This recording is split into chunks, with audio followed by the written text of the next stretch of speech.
আলাইকুম। আজ বানিয়ে দেখাচ্ছি চিকেন ভেজিটেবল রোল। বাচ্চাদের টিফিনের জন্য, আবার চাইলে বড়দের জন্য এরকম একটা রোল রেডি করতে পারবেন। অতিথি আপ্যায়নেও পরিবেশন করতে পারেন। এই রোলটা খেতে দারুণ মজার হয়েছে। আজকে রোল বানানোর জন্য প্রথমে আমরা রোলের জন্য সবজির পুরটা রেডি করে নিচ্ছি। একটা প্যানে দিয়ে দিচ্ছি 3 টেবিল চামচ রান্নার তেল। তারপর নিয়ে নিচ্ছি 1 কাপ পেঁয়াজ কুচি। হাফ কাপ নিয়ে নিচ্ছি মুরগির মাংস ছোট করে কেটে নেওয়া। আর 2 চা চামচ দিয়ে দিচ্ছি আদা আর রসুন বাটা। 1 চামচের মতো সয়া সস দিয়ে দিচ্ছি। স্বাদ মতো লবণ দিয়ে দিলাম। হাফ চা চামচ দিয়ে দিচ্ছি মরিচের গুঁড়া। আর 1/4 চা চামচ দিয়ে দিচ্ছি ভাজা জিরার গুঁড়া। আর হাফ চা চামচ দিয়ে দিলাম ধনিয়ার গুঁড়া। এই সবগুলো মশলা এখন নেড়েচেড়ে মিশিয়ে নিচ্ছি।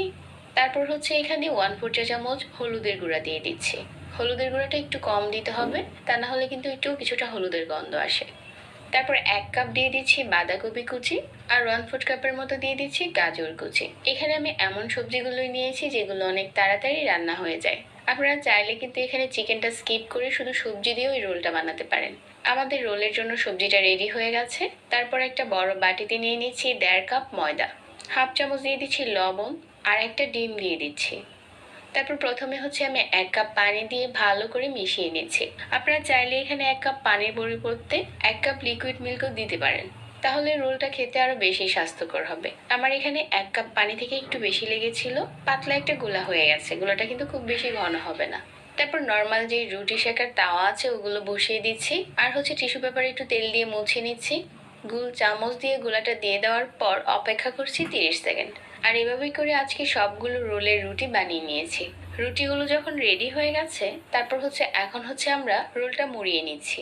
আগে থেকে রান্না করা সবজিটা দিয়ে সাইডে একটু আমি যে গোলাটা দিয়ে রুটি তৈরি করেছিলাম ওই গোলাটা থেকে সাইডে লাগিয়ে দিচ্ছি। এটা আটার কাজ করবে। সাইড থেকে প্রথমে বাজ দিয়ে দিচ্ছি। তারপর ভালো করে মুড়িয়ে নিচ্ছি। এভাবেই করে রোলগুলো মুড়িয়ে নিচ্ছি। সবগুলো রোল একইভাবে যখন মোড়ানো হয়ে গেছে, তারপর আমরা এখন এগুলো বেডগ্রামে গড়িয়ে নিব।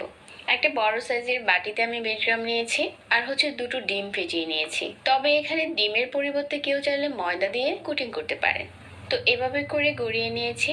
আর সবগুলো রোল একইভাবে গড়িয়ে নেওয়ার পর চাইলে জিপলক ব্যাগে ভরে এই পর্যায়ে ডিপ ফ্রিজে সংরক্ষণ করতে পারেন 1 মাসের জন্য।